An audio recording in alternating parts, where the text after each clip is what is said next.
Wow, wow, wow. Welcome back to the show, Welcome. you whores. Just kidding. I'm just Welcome, sorry donning that I your call gay everybody. apparel. Yeah, just donning our gay apparel. Also, I want to say this is gay apparel. What does it Clock it. say? She is clothed with strength and dignity. Proverbs 31. She is. I am a Proverbs. Hello, let me introduce myself. I am Proverbs 31 woman, Naomi Campbell. And I am Giselle, if we're honest. Clearly. Absolutely. And we are your favorite ants. We are your favorite ants, and we're so happy to be here with We're you. so pleased. And guess what, you guys? Today on the show, day of days, truly.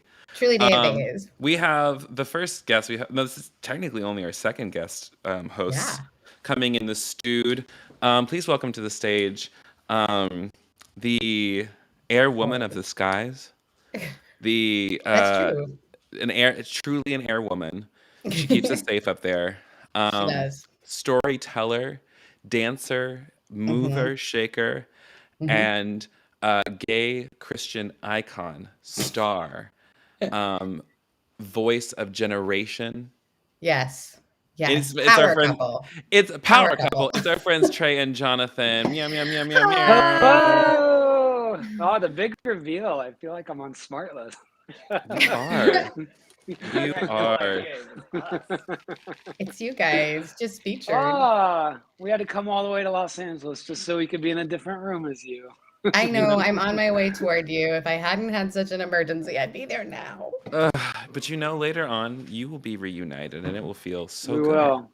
I have a quick question before we get started because I have friends who are in your area, and I said, "Oh, my friend's playing a show tonight," and they said, "Trey."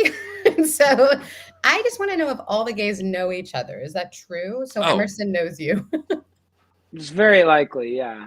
That's the Yeah, best part about being gay. You just go to any city and you just go to wherever the gays congregate and you're good. it's part of the agenda. it happened to Yeah. me. It happens really often. When I was in Chicago, I met a Twitter gay, Twitter a gay. Twitter gay who had actually recently, like not even recently, in the past, had gotten into it with him, but then we patched it up, and I actually never knew because he doesn't have his actual face on there, and he's like, "No, I'm the Irish atheist on Twitter," and I'm like, Reveal. I'm Oh, just, if this was a good and rom com, we you saw guys each would other end again. up together. If you're listening to this, I know you're not, but if you are listening to this, I thought you were really cute, and I didn't have the words to say that I wanted you so The bad. Irish atheist is a cutie. Okay. He's so Noted. This is now listen. a I'm not out mystery here trying to next spread season. rumors, but I am here trying to spread drama.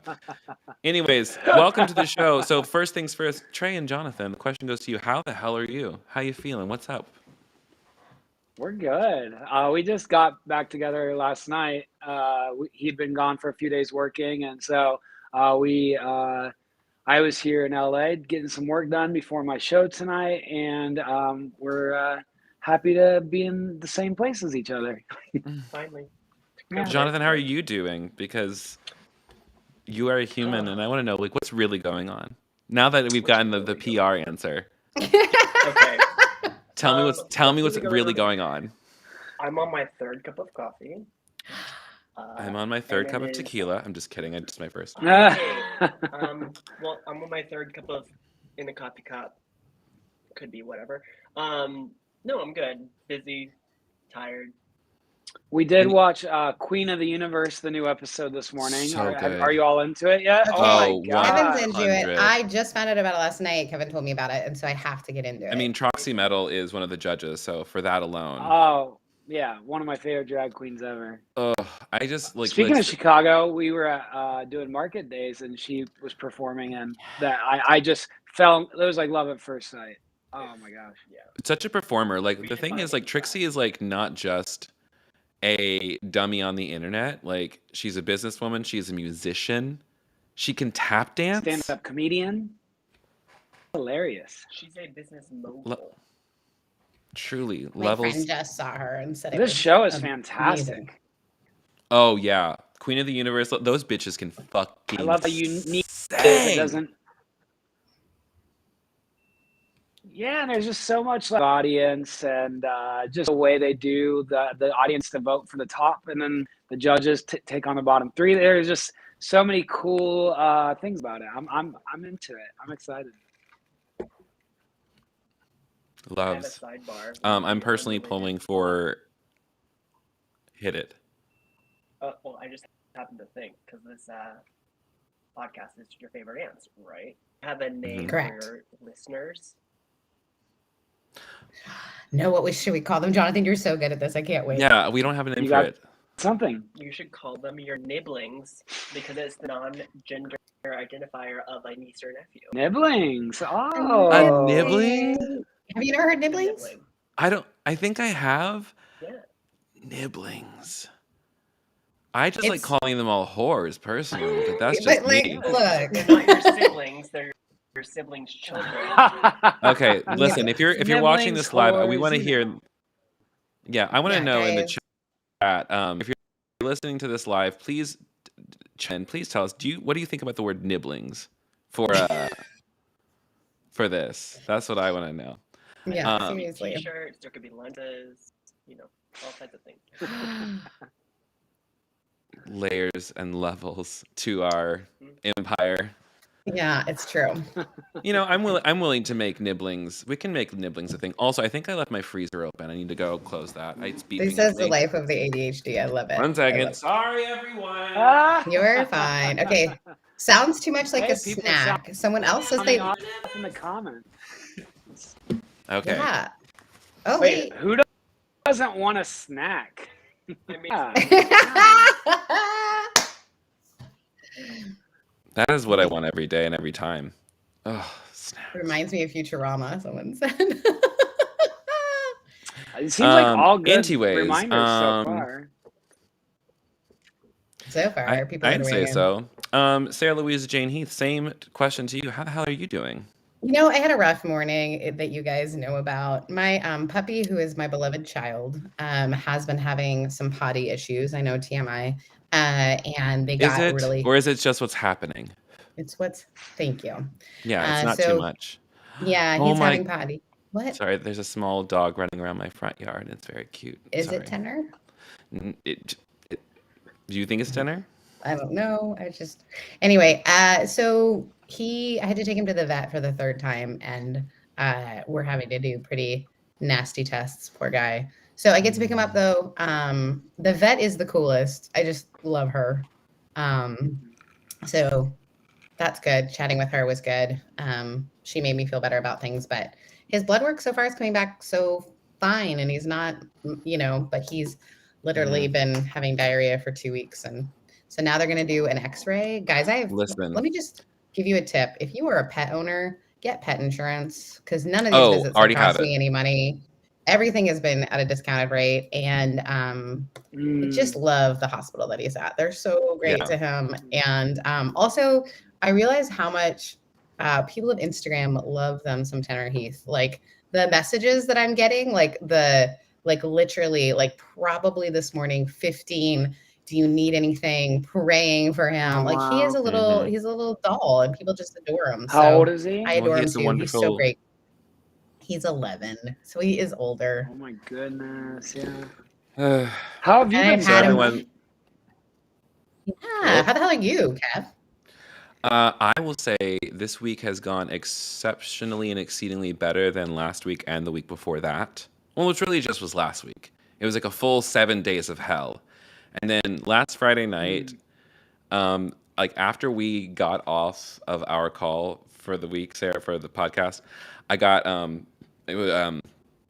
got an email that said, "Oh, we've auto charged you for these these services, these tax filing services," and it was $2,000, and I was just like, no, Satan has come against me, and I am not fucking doing this. And so I sat down in front of my altar and I did a little woo-woo, a little witchy crafties, and I said, wherever this energy is flowing, we're going to reverse it, and I'm going to make more money this week than I have all month.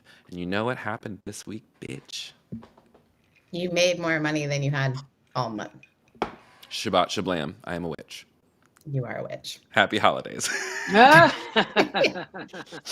So yeah, we Satan and oh my God, Oh, they're get thee terrible. behind me. I'm still listen. Also found out that the people who I thought filed my taxes last year didn't file my 2020 taxes. So now I got to figure that out too. Lols. So if you are listening right now and you are a tax lawyer or a tax person, a Yeah, a I don't even. CPA, Yeah, I'm not being sued yet, you know. I don't know. I don't know how And it also, works. I'm not evading my taxes. I just haven't filed them yet, you know. I literally was talking to They only take you to jail if you try to lie, and I won't lie. I just said like, So 2020 you know was how wild. like you sent me that clip this morning from the new Sex and the City show when the girl was being like aggressive. Oh, when she Well, said "step your pussy up." yeah, and you're like, this is me talking to you, Sarah. I Mhm, was talking to like the health exchange, trying to get my healthcare covered as a solo business owner now. mhm. And so I was like, I just want to make sure I'm following the law because I don't want to get arrested. And the woman on the phone was like, honey, no one is going to arrest you for not knowing which healthcare to get. Yes. Ooh, Sarah, you're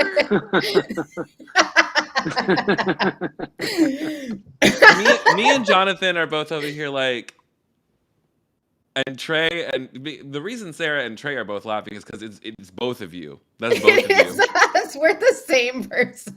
That's both of you, and me and Jonathan are just like, okay, all right. You guys doing okay?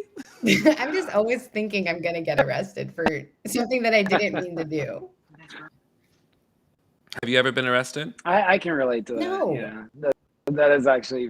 I have not even. Still working on it.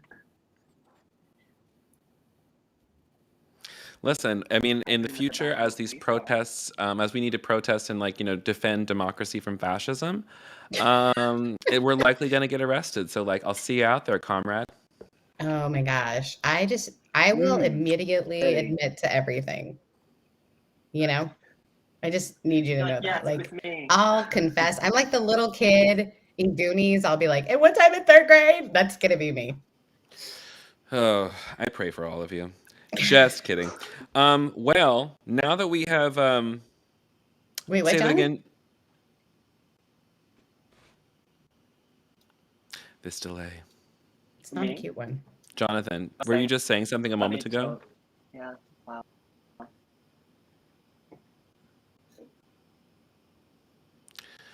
There was. So she didn't even. Me, I did it. It was me. I did it. Trey and Our Jonathan, delay I'm is going to rough. ask if you would. Yeah, would you log out and then log back in, and I'll just pull you right once you log in. Sometimes my delay And gets then a we'll keep little going. messy. See you in a second.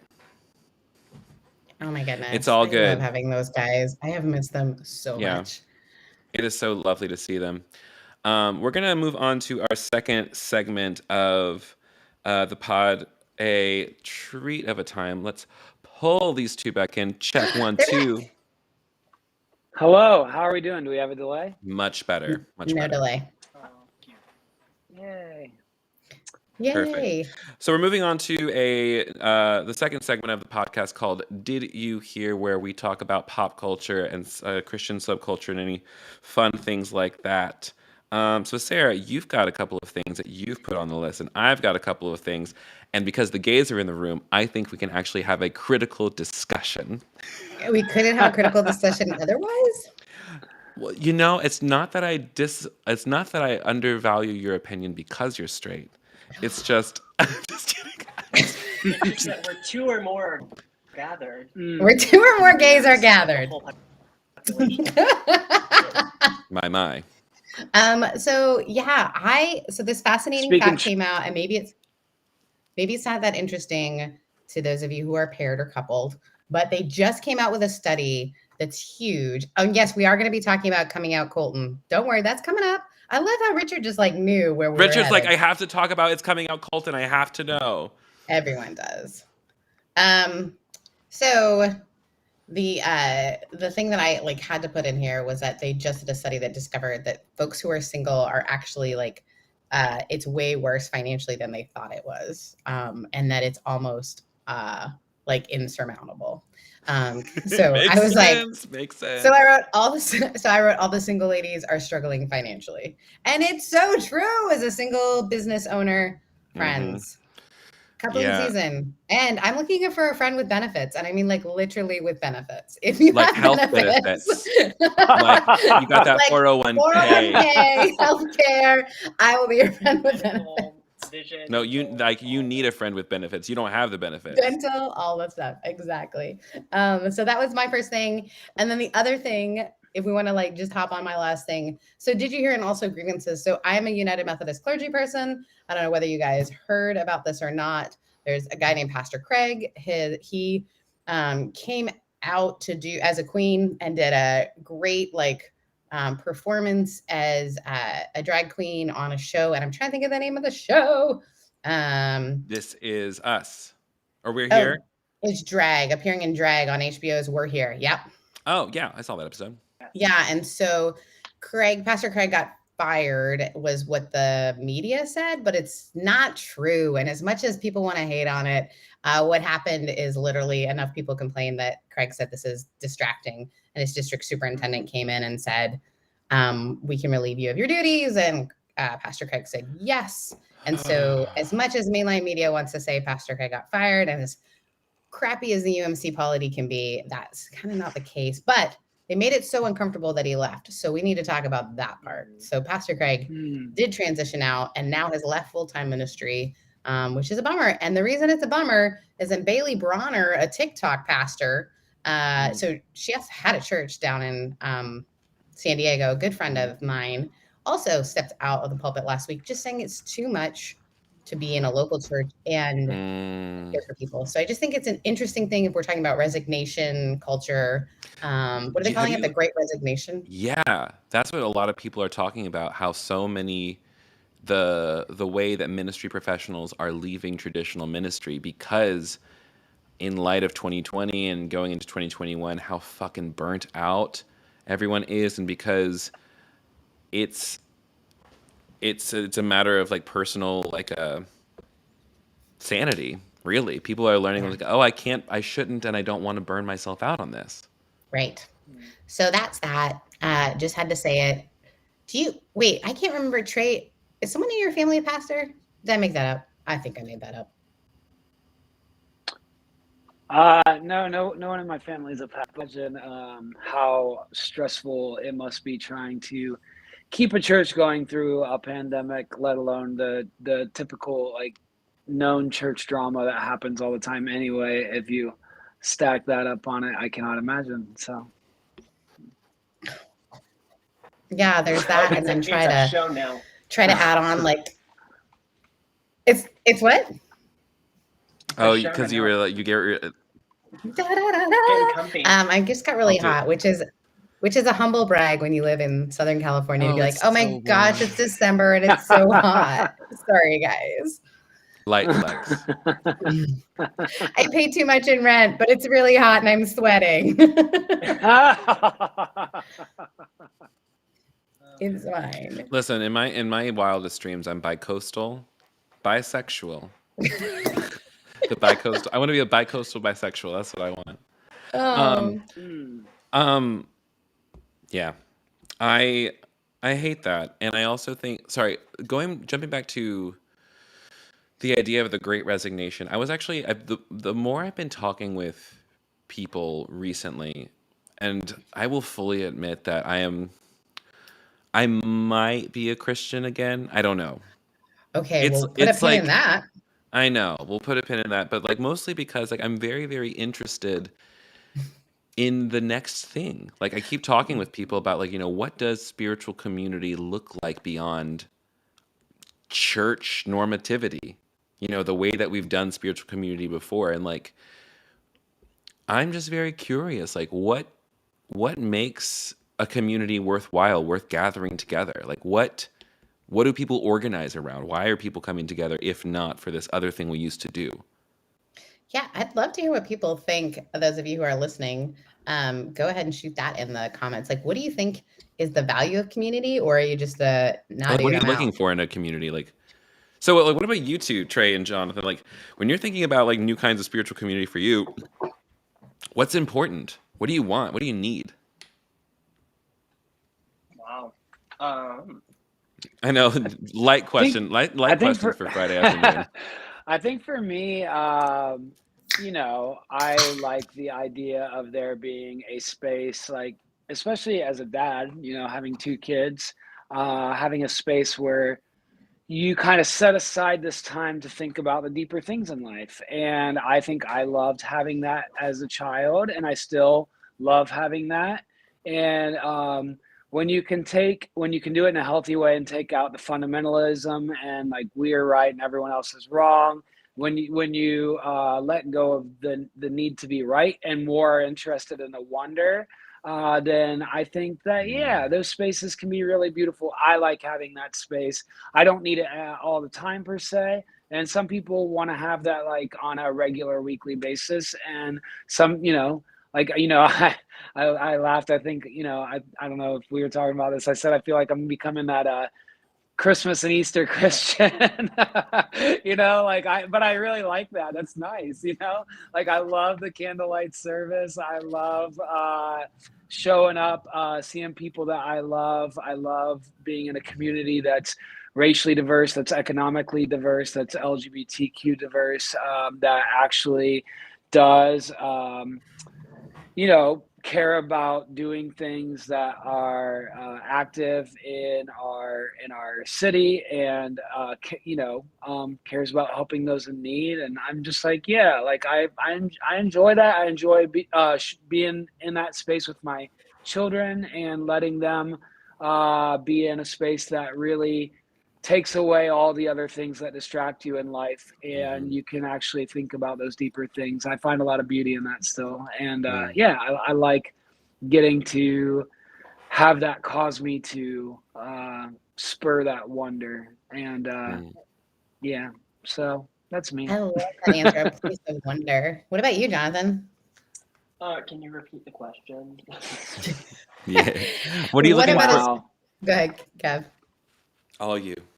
What would you look for in a community? Like, why does community matter for you? And if it has to be a spiritual community? Okay, so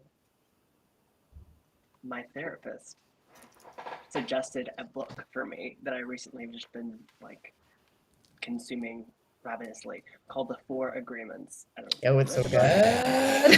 But I love that book. And it's, I don't know, spurred a lot of thoughts for me. Maybe it's just because of how I grew up, but as to what that looks like in a healthy way, for me, I think it's just pure authenticity of being able to be so in love with yourself and who you are that you're able to identify that in somebody else. And so it can be in anywhere. It can be when I'm flying in a plane and I see a passenger doing that. That's a really awesome bit of community for someone who I'm never going to see again in my life. Or it could be weekly watching Survivor with friends at home. Like it's in those amazing places that I'm able to find things that are most rewarding or like fulfilling, that fill me back up to be able to give back to other people. But at the same time, I mean, I love going to specific locations and like churches or faith centers and seeing the tradition of how they do stuff. I just don't know how, as more and more people maybe get to where we are with having a desire to be the Easter and Christmas type attendees. I don't know how they function or how they maintain being able to do that if it's going from an idea of like corporate community that you have to be there every week and regularly be there in space. Yeah, is it have that? How do they survive? Yeah, I don't know. How? Yeah, is it sustainable financially? Yeah. Are we having leaders who are being compensated? I mean, there's so many questions around it. And also like the question of, is it helpful? And how is it helpful and for who is it helpful? And like Trey and I have talked about things like this before, but like there have been many a moment where in various restaurants or gay bars that I find moments that are much more rewarding or much more convicting, even personally, of how I'm dealing with situations than I have been at church at times. And someone saying, okay, this is how you should do this. Someone who's actually engaging and listening to me and saying, maybe you should give your parents a little bit of space. Maybe you should like allow them to have their reaction or their reality to the situation, and not discounting yours, but giving space and room for people to be who they are authentically. Yeah. go ahead. The thing that you were saying earlier and what you're describing, Jonathan, is like the phenomenon known as friendship, I think. And I say that with like both like a joking tone, but also like in all seriousness. I think that for many of us who, I mean, I know for myself when I got kicked out of evangelical world, if I did not fall into the community I did with Miles Markham and a bunch of other folks here in Atlanta, I would not have the friends that I do because I grew up in church. Friends are built in. Right. That's part of it, right? And that's the thing. That's the thing. Like, and like that's a big complaint. The biggest complaint of people right now within the deconstruction movement is I don't have people anymore. I don't have these deep. And it's basically because just like you do, like I did everything with my church. You know, they had Yeah. everything in common, and I did. And then when I left that, it took me a second to find the people who were gonna like be that again for me, and I Yeah. think especially for those of us who have just like this like weird desire for spirituality or connection to something a little bit more, or who have had experiences of spirituality, and it's like I still kind of miss that. It's like where do we fall, us little weirdos? I think there's like yes and like I think I am so proud of so many of my friends for stepping outside of the church community, but the part that compels me to continue to help church communities, even if I'm not leading one, is I think church is a unique space in our world where you can't choose the people you're with. And for some people, you need to leave that for a while. But for others, there is a sense that we're all becoming very isolated from difference, which sometimes needs to happen. There are not a lot of spaces where people are encountering people they didn't necessarily. Now, again, church used to be incredibly segregated and all that sort of stuff. But I'm talking about the community that I came from. There was a like transformational experience of other meeting other that wouldn't happen in a gym because you have to be a certain fitness to be at the gym. Wouldn't happen in Trader Joe's because you have to have a And also certain certain ability. right and certain socioeconomic to be able to go to Trader Joe's. Isn't going to happen at your work because your work is for some of the people in our community, all millennials, all have the same, right? And so Mhm. church for them was actually a time when they were meeting people who are different age, different Yeah. ability. And I would Yeah. say for you, Sarah, like that is the you and Costa Mesa, First United Methodist Costa Mesa, you are the exception to the Right. rule. Because like I when you say that, like meeting with a bunch of people who are different than you, that for me is Wednesday night at Mary's at karaoke. Right. You know, Yeah. like that for me, like that's where I'm meeting all of these different people from all these different walks of life who are all different abilities and all different genders and all different socioeconomic things. Like the thing you're, and so when everyone says like, you know, in church this happens, I always say I'm like I would always say like in my church community this happened because I Right. like we put that on the Big C church because the Big C church has too many sins to say that. Right. Yeah. And I Well, think that's the so go many ahead. people end up in churches that they might even disagree with a lot of things they believe because they desire community so much, right? And so, community can have so many circumstances behind it. You know what you're talking about when you say that. And as someone who ended up in a mega church at 14 because they had a huge youth group, and all of a sudden I found all these kids that had the same belief that I desired to have because of my family. It was easy to be interested in wanting to believe the same things that they believed. And so there's so many there can be so many beautiful things about finding a church that gives you community, but it can also end up doing a ton of damage when those churches Hmm. believe all kinds of toxic, horrible things. Yeah. And you know, but when I grew up in this world by that point where my best friend is the pastor's kid, and your whole life is revolved around that, and then all of a sudden when I came out and have my life hit the fan, I lost everybody from that world. It took me a couple years of putting myself out there and keep showing up at the gay bars and building community that way. Hmm. And then all of a sudden I look at myself now after I've been out for 5 years and well, almost six now to myself, and to be able to go, oh wow, like what you said about friendship, of course, like that's how, like, you know, us having community, well, sure, I do think you can still find beautiful community in some churches, and like Kevin said, Sarah, your church is probably And I'll the say my church exception, as and well, where it can Park be Avenue. done, Come on, hang out yeah, with where us. it can be done in a healthy way. And I think, our church is like that too. It's a downtown church, so as somebody who has kids, there's not a lot of families in that sense. So it's not necessarily like we're just as content hanging out with our neighbors who come from different religious backgrounds and And hello, non-religious is that backgrounds, not the and it's the church? best. Yeah, Listen, it the church is. ain't a building, it's the body, baby. Ooh. Yeah, and it's like, like, you always heard going to church and your whole community being in your church, oh, love your neighbor as yourself, but you're not actually hanging out with any of your neighbors. You're just hanging out with the people at that church. And so to now be in this place Listen, is where the it's library like, oh, open no. because she's reading them? So now to be in this place where it's like, oh, we actually just hang out on our front porches with our neighbors. We go to each other's front porches with glasses of wine or whatever. Yeah, exactly. Or we're at these queer spaces, or our queer friends are over watching Survivor with us on Wednesday nights. It's like, oh, this is what actual community is like. And so what I was saying about kind of having those moments where we still want to go take the kids and think about deeper spiritual things, that's wonderful too. But most of those spiritual conversations, like that, might be a great way to remind ourselves of these things. But what's way more beautiful is the spiritual conversations that happen on our neighbor's front porch, having a drink, or happen in the walls of a queer bar. And When I that tell you is the how beauty. many times what happens is, hey, introduce, what do you do? And so I tell them what I do, and it's, I want to tell you about everything that has ever happened to me because of the church and how I hate church so much. And then I'm like, yes, that was wrong. And they're like, I didn't know about that. I'm like, oh wow, it's happening. I'm like, I'm not getting paid for this right now. But either way, it is. But it truly is like, there is such. It's so beautiful. It's just like, yeah. I can't tell you the number of delicious conversations I have now.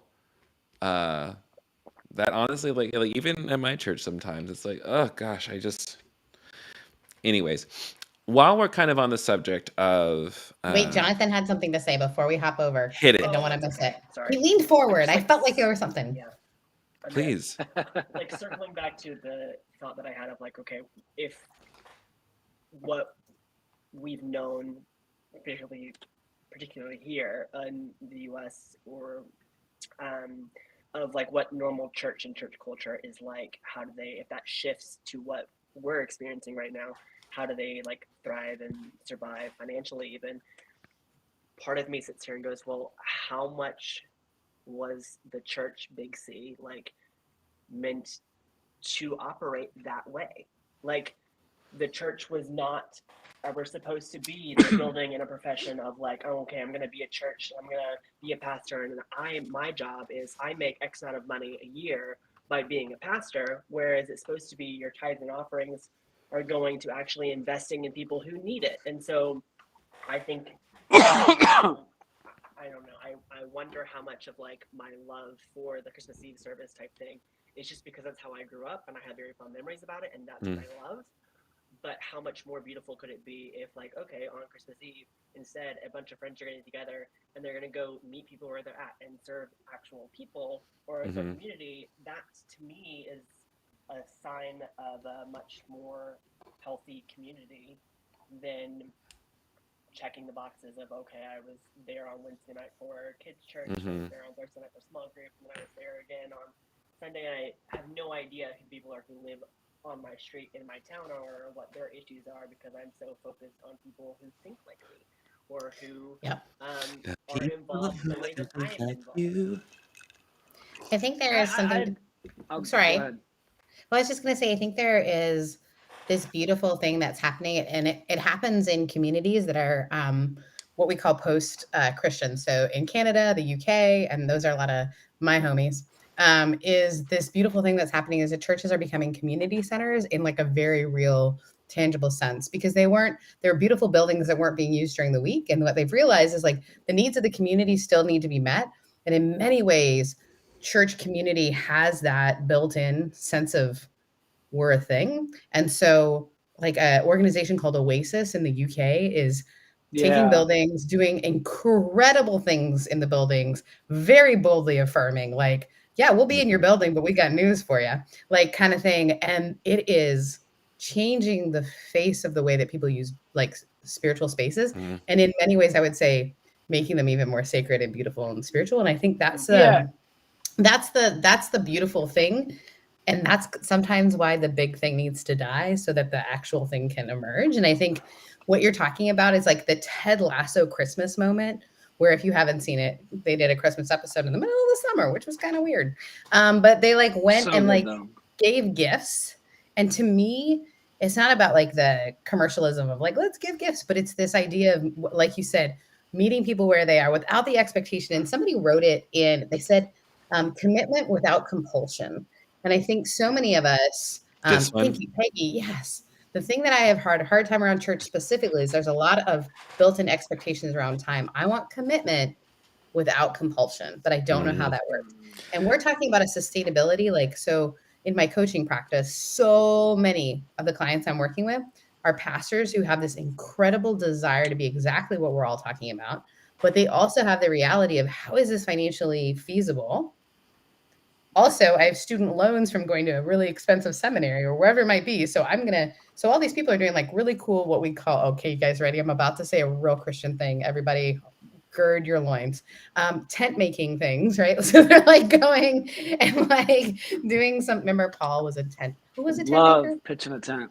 Honey, you want to talk about pitching a tent, honey? Oh, honey. Honey, it's Friday night in Atlanta, I want to honey. just talking about this. I want to say a couple things, but like, I totally get what you're saying, Jonathan, as far as, oh, well, is there this sense of nostalgia with like a candlelight service? But to me, I don't know. I'm still fascinated by the wonder and beauty. And let me give you a perfect example, at least for myself, is I just think about how I think there's something so beautiful about the art of what church can be, and I think you hit it on the head, Sarah, by talking about it being a community center. Is this space, when you see that, do you see it as a waste of money, or do you see it as a beacon of something, a beautiful part of the rhythm of what that community, right? Is that place a beacon of light, like a part of the rhythm of the community that's actually serving its community, or is it seen as like this waste? And I think I grew up,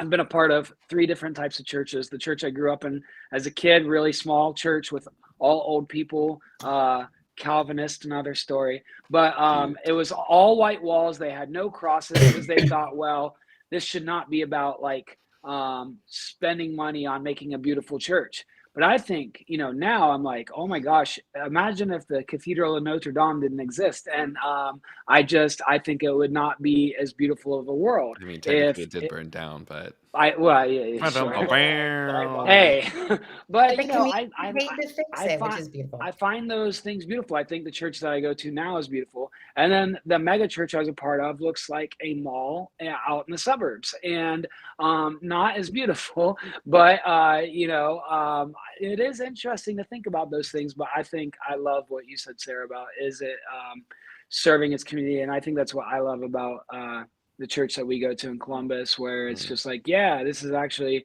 really it's serving food to people that need food every week, and it's constantly doing things for the community where people that live in the city are like, oh, that's actually Yeah. one of the most helpful places for moving policy to where it needs to be and to helping people that need help. And I'll brag on my own church, Park Avenue Baptist. We house the only queer, like the LGBTQ youth shelter for Mm, houseless youth who who aren't able to stay in their homes because their parents may kick them out because they're queer. yeah. And so it's like it's one of these things. One of the reasons like my church has to survive is because I'm just like we house queer youth without homes. Like Yeah. that in And and you of think itself is about how much, as much as there are horrible things to say about, what the church does, you also think about how much the Catholic and Protestant church and other religions too do for society that nobody else is stepping up to do. Well, it's also because like, and I'm not gonna go on my socialist rant, I swear. But I will say, Go on it. Go for it. Here's the That deal, needs to be a T-shirt. I'm not going to go on my socialist rant. I swear. me at the dinner table at Christmas time, I'm not gonna go on my socialist rant, I swear. I'm not gonna go on my socialist rant, I swear. And that's also Why? like, let me tell you what, I swear to God, if my mother says capitalism is a good thing again, I'm gonna. Go But on of my course, socialist rant. like y'all know that I am Stony McStonerson all the time. During the holidays, you can't touch me. I am eating stars. Like that, like I am non-functional. That's where I am. That's where my Christmas joy comes from. Anyways, Candle lit service. I can't remember. Oh my god. Oh my god, Sarah, write that down. No, seriously, write that down. Candle lit service. Oh shit, that's a good idea. Candle lit service. You love it. See, you Oh. always hate my puns, but every now and then. You know, you and I, Sarah, are similar in the way that we shoot our shot 100% of the time. You shoot it with puns. I shoot it for dick. You know, that's how I shoot my shot. And same thing for both of us. About like 10% of the time, it pays off. Oh, 10% It's been a of the rough time, year. it works every time. Yeah. That's fucking right. This year has been so. Oh, let me just say, it's a dry desert, y'all. It's a dry desert, and we are praying for the rains. Speaking of dry deserts and praying Talk for rain. about to talk about Colton. You better. Oh yeah, we do. Ah! Well,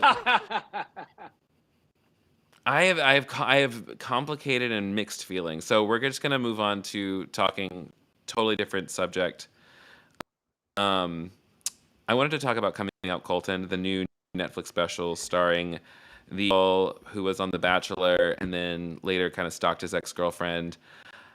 Now here's the Ooh, thing. kind of stalked his ex-girlfriend.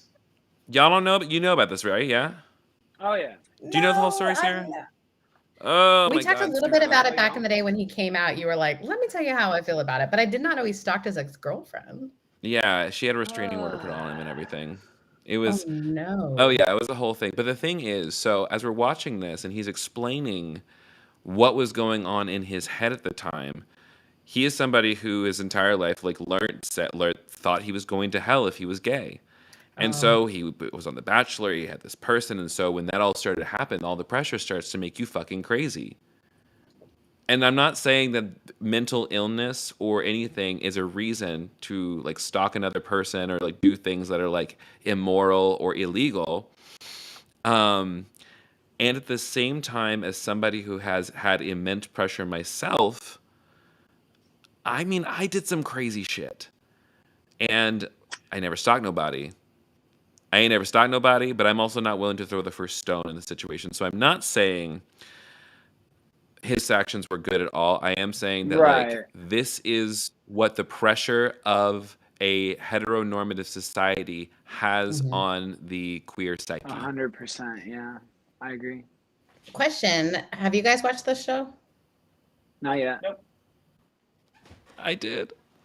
Yeah, it's an interesting I thing added it because to my list. I keep hearing people talk about it in the safe space group on Facebook and just in person. I was talking to people yesterday Real who quick, had can you watched it. plug that real Yeah. quick? What is the safe space thing? Say that Oh, again. What is sure. it? Yeah. How can people become a part of that shit? Well, book there we have a private group for LGBTQ people and allies, but it's called Trey's LGBTQ Safe Space. And if you just hit that in the search bar, you'll find thousands of queer people sharing their stories and being vulnerable and talking about their failures, their questions, their the good things, the things to celebrate, and their victories. And it's just this really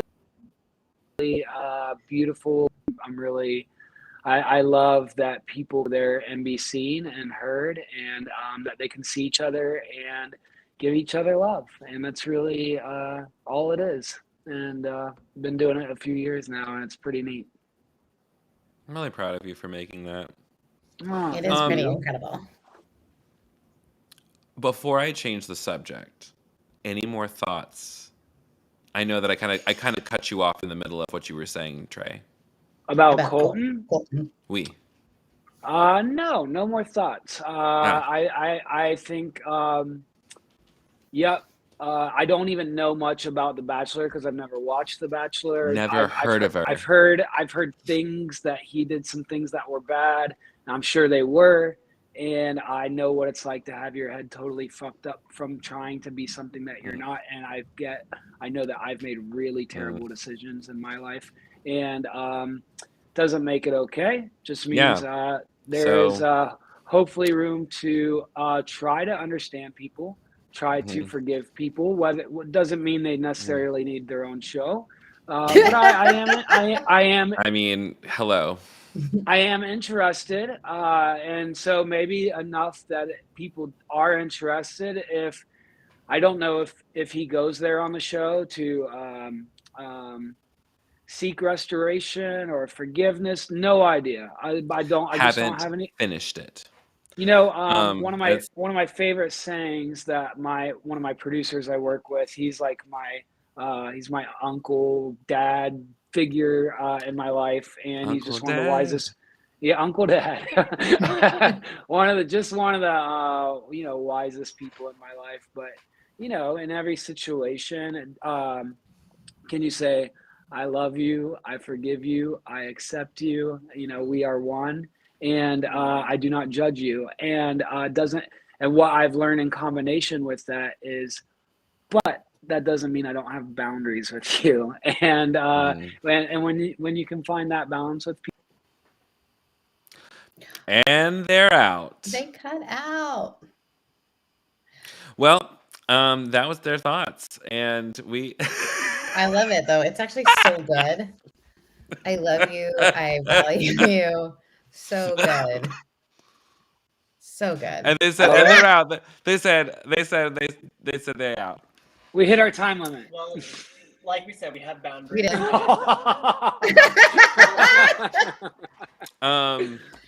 But so I don't have enough judgment about Colton. All I can say is probably the same thing I would say to my homophobic family members. I love you. I accept you. I don't judge you. We are one. But as far as anything beyond that, I don't really have much to say. And Kevin, so is it possible for me to share with you my physical representation I saw of my boundaries today? Can I share my screen? I think so. Okay, let me just hit on it. Okay, I hit on Don't share accidentally screen. show anything you don't want to.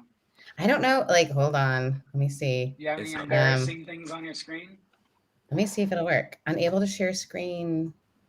It says, please update system permissions to allow screen sharing. I don't know how to do that. So bummer. I'm not So going to the walk answer, you through Sarah, that is right now. no, you cannot do that. I cannot. So I found this fence today that was literally like just one fence thing with like brick around it and nothing else around it. Like it was just like one little brick This thing. is my This is me putting up my boundaries. Wait, I'll text it to you, Kevin, to make you laugh. When I tell you, like, I think that boundary setting for me was the thing that saved my relationship with my family, because like there was Oh yeah. a time where I was just so mad, and I was mad at them all the time, and I'm just like, can't you see that they're hurting me? And the answer was no. Yeah. They can't. I'm just, they keep doing it. It's obvious. If you tell them and they don't hear you, just the answer is still obviously no. So it's like, what am I going to do about this? I am going to change my expectations. You know? I'm going to limit the amount of time I spend around all of them. I think And that's you can helpful. love them and may need to love people from a distance, but it's like we're constantly talking about this, but like deciding, all right, well, I know you don't understand the hurt you're causing, and so I need to decide how much of an actual relationship I want to have with you. You know? Yeah. Yeah. We have at least one. I thought there was a really good. We always end the show with questions from our audience, and I have this question that someone asked that I thought was a super. Your Roomba is My having a Roomba is moment. stuck under my couch. That's Which is amazing. hysterical because the question actually has to do with how. So I'm going to read the question. Is that okay? Is it okay for us to move into a question? Yeah. No, Sarah, Okay. it's not your Just kidding. It is my podcast, bitch. So this is good. I mean, there's lots of questions, but I thought this one was really good. Hold on. When I get sad, my house gets messy. Then I'm sad because it's messy, and I want to break this this spiral. Tips for someone with ADHD, depression for regular cleaning and staying organized around the house. Mm. And I thought, you know what? This is a great holiday question because when you think You're about depressed. And you also keep things clean. How do you do it? it, more I'm ADHD. Oh, this isn't a metaphor. Like, how do you literally keep it clean? Right. How do you keep your home clean? Thought People ask when us, we were talking about our house, I don't know. I was Like, like, how do I keep my inner Teresa, room I'm clean? in our My inner house. house cluttered. So Gotcha. deep, guys. But I think How it's do a I yes. keep my temple clean? Right. It's a God. yes and. It's called a douche, triggering. baby. No worries. Oh no. Oh. Yes. At least I Hey, didn't make a poppers we will joke. not Now douche that would have shame on been. this show. Oh. I think it's a really good question though, just as like a fun, like, because we've been talking deep. I think it is deep though, actually. Feel like your space is cluttered is very overwhelming for anyone who has ADHD. So I have ADHD, Kevin has ADHD. Anyone else have ADHD? What about you in this two? room? You got ADHD? No, I wish. Man, I feel left out. It's okay. It's really Oh, not something honey. you want to sign up for. Listen, if you have. Anyways. So, and I have OCD ADHD, which is so fun. But do you have any tips for keeping things clean, Cav? First of all, the whole thing is don't guilt yourself because you have a cluttered space. If you are a messy bitch, own the fact that you are a messy bitch. And you know what? It's not that big a deal because you know what? You can't help it most of the time. Everyone thinks that you're doing it on purpose. Here's the thing: you neat freaks out there, you need to get a grip.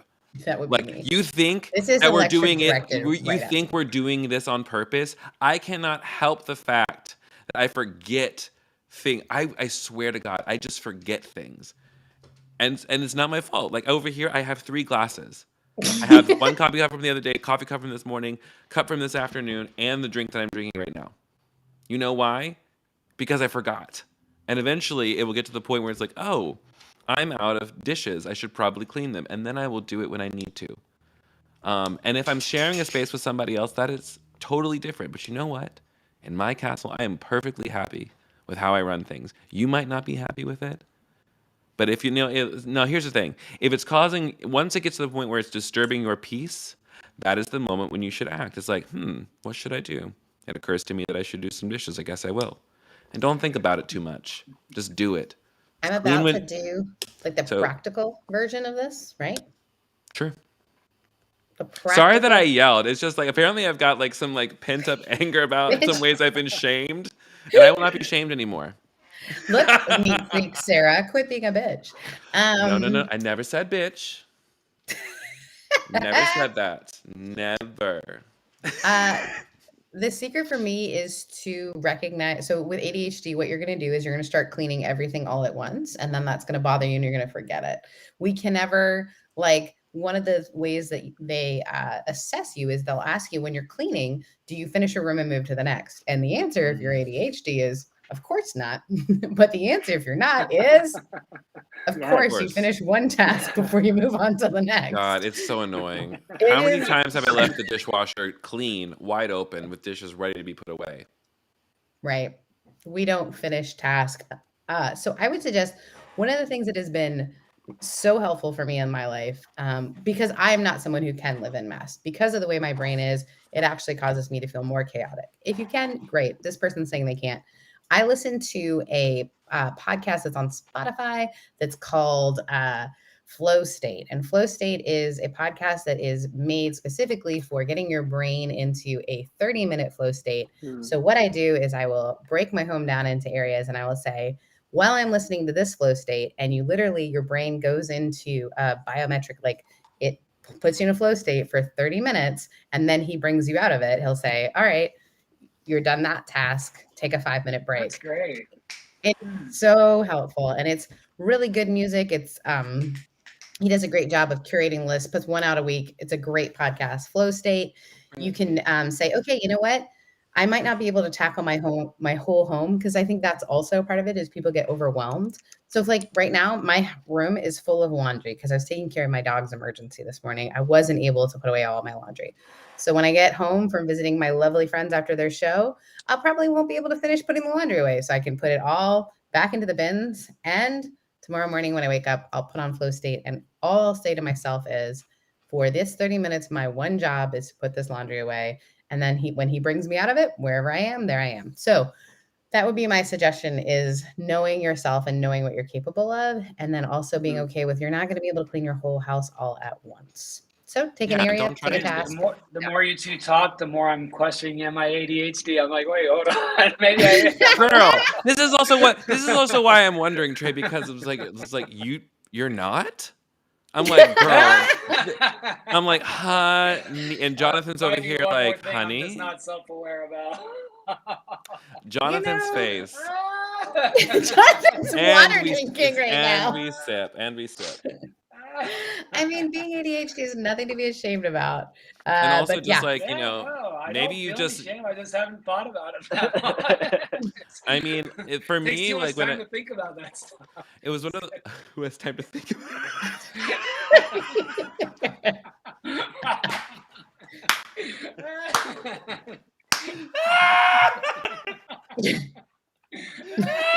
You broke Kevin.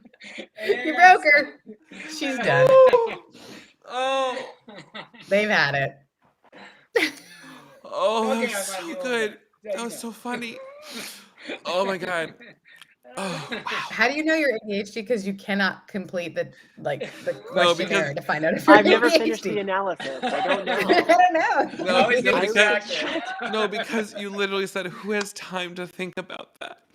Said the ADHD person to the other ADHD person. And now Kevin has lost it. Oh, this has been such a good week for me. What a treat, what a dream. Oh, so Oh. good. Well, friends and scholars, it's 5 p.m. where I am, and so it's officially the weekend. We've come to it. We've done And I have just enjoyed having both Trey and Jonathan on the show. Jonathan! Thank you to everybody who decided to tune in for this very delightful, diverse, not diverse, but just like we went in a lot of directions. Diversity of did. topic, not in skin color, obviously. Speaking of, who do you want to see in 2022? Because we want to step our pussy up. Like T.S. Madison taught us. But Trey and Jonathan, where can people find you on the internet / if they're in LA, where can they come see the show?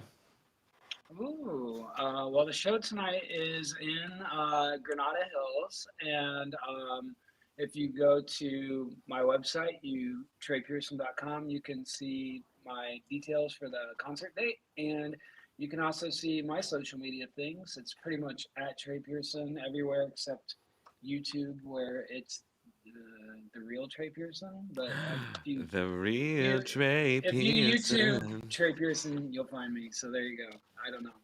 And where can you find me? If I'm not working at home in my bed, sleep.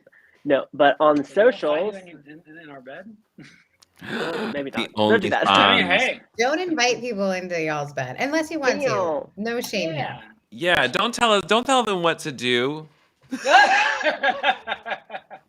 They're on Never mind. vacation, okay? What's You'll- wrong you with could me? find me on my socials would only be Instagram because I'm basic, but I'm the explorer_extraordinaire Yeah, you are. because I'm basic. But also, you've got some podcast ideas that I want to tell you guys. I'm not going to reveal them to you, but they are so good and need to And, happen. And we need to listen, revisit I'm our going to- conversations around it. As I say all the Yes. time, I'm going to be rich very soon, and then I will produce everything. Well, yeah, we Okay. need to get some editors. If you know editors, both No, Kevin here- and no, I. here's a the bunch of thing, people just look for like- editors. I already know who I want. I already know who's going to do it. I just need the money, and the money will come very soon. Anything y'all want to promote? Anything you want to promote, Sarah? Anything you want to promote, Jonathan? Besides the show, like, what you got? Follow me on Plug your all stuff. the Plug your social stuff. medias at Rev Sarah Heath. Our new podcast is coming out in January called Rev Covery for people who are leaving ministry. So if you are in Rev Covery, please come to the Rev Covery room. We'll be having a Discord. I am going to be working on my own individual Patreon so that I can do the things like, I don't know, hire a editor and whatnot, so we can get Making Spaces back off the ground and all that sort of fun stuff. So follow me, follow along. There's a lot going on. Mm-hmm. I write songs that I find meaningful. So if you ever want to look them up on Spotify or Apple Music, that would mean a lot. And yeah, the Safe Space group. Stream come Love join. Is Love on Spotify. It's bitch. so good, guys. His music's so good. Honestly, like, I'm getting ready to put out a new record too this spring. New album. hurry up. Honestly, Yeah. when Silver, like, here's the thing. It's just like when I first met you, I'm just like, he's got a fine voice, fine songwriter. And then Silver Horizon came out, and I was like, oh, bitch. Okay. I said, there she is. There she really is. Thank you. It was actually like on my it was on my Spotify Wrapped. It was like top 25. Oh, I love that. You made that Spotify Wrapped. Things for me. This is an announcement for me. I'm gonna have new merch dropping at midnight. I don't even know this. Oh, it's so fucking cute. The I same person bet. who designs the merch for Dirty Rotten Church Kids did it for me. So it's gonna be super cute. That's all gonna be coming out soon. I am currently doing pre-sales for Tarot's Cool, the workshop. It's a 7-part live workshop going in January. We're gonna teach you how to read tarots, reading for yourself, reading for other people's. I'm talking deep understanding, and also like, how do I build this into a spiritual practice? If that is interesting to you, you can sign up now. It's just $99, and you can do it in 2 payments also. So if you're one of those woo-woo, witchy-ass, vibey-ass whores like me, you can go to thekevingarcia.com/tarot, or just click the link in my bio to get registered. Save your seat, save a life, and help me pay my bills. But seriously, it's going to be very, very fun. We've already got 15 people signed up. I want to see 50 people in there. I want this to be a fucking wild-ass time. Okay? Okay. Prices go up on December 15th, and also December 15th is the last day to get your orders in for merch to make it by Christmas Eve, okay? Oh, that was a mouthful. That's Okay. what he said. And there you go, Sarah. That was pretty good. I don't know. I tried. You succeeded. Well, friends, this has been another episode of Your Favorite Ants. I am Kevin. And I'm Sarah. And we're just the guests. We will see you next week. Thanks for coming. Bye. Bye. Bye, nibblings. Bye, nibblings. Nibblings.